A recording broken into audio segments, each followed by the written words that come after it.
বর্তমানে আমার জীবনে তিনটা সমস্যায় ভুগতেছি। তিনটা সমস্যা কি জানেন? দুপুরবেলা আসলে এমন ঘুম ঘুম ভাব, সেটা বলার বাইরে। রাত আসলে সারা রাত চলে যায়, ঘুমাইতে পারি না। আর সকালবেলা ঘুমাইলে ঘুম থেকে উঠতেই পারি না। এই তিনটা সমস্যার সমাধান কিভাবে করব একটু বলে জানতো। এই সমস্যাটা কোনোভাবেই সমস্যার সমাধান হচ্ছে না। আর এই ঘুমের যন্ত্রণায় আমি জীবনটা শেষ। এই জীবনটা শেষ কবে থেকে হয়েছে জানেন? সেই 12 বছর আগে থেকে।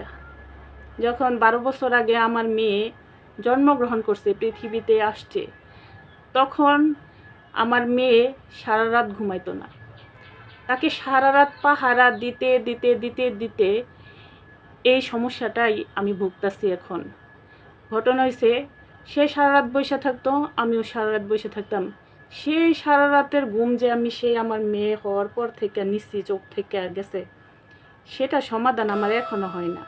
এটা সমাধান কিন্তু আমার মেয়ের হয়ে গেছে। আমার মেয়ে এখন শুইলেই ঘুমায় পড়ে, কারণ এখন পড়াশোনার সময় হয়েছে তো, এখন এই কারণে শুইলেই ঘুমায় পড়ে। আমার মেয়ে দিব্যি ঘুমাইতেছে, কিন্তু আমার এই সমস্যার সমাধান আমি আর করতে পারতেছি না, মহা ডাক্তার দেখেও না। দুঃখের কথা আর কি বলতাম, আর কিছুই বলতে পারলাম না। ভিডিওটা করবার গিয়া কারেন্ট গেছে, তো কারেন্ট গেল আসলো, তারপর আর বাকি ভিডিওটা করলাম। তো এখন কি হলো, শেষে আমি এখন প্রায় মানসিক রোগী হয়ে যাচ্ছি। এসব মানসিক রোগী থেকে বাঁচার উপায় কি জানি না, তবে ঘুমটা আমার আর হবে না এটা বুঝে গেছি।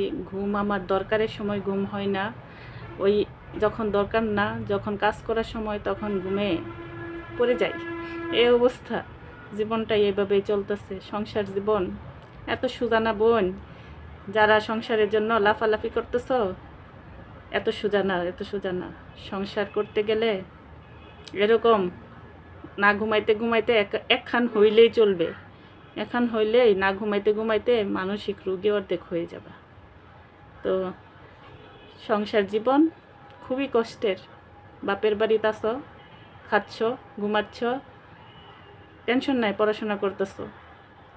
তো টেনশন করতে গেলে শ্বশুর বাড়িতে আসো, একটা জন্ম দাও, তাহলে বুঝতে পারবা টেনশন কারে বলে।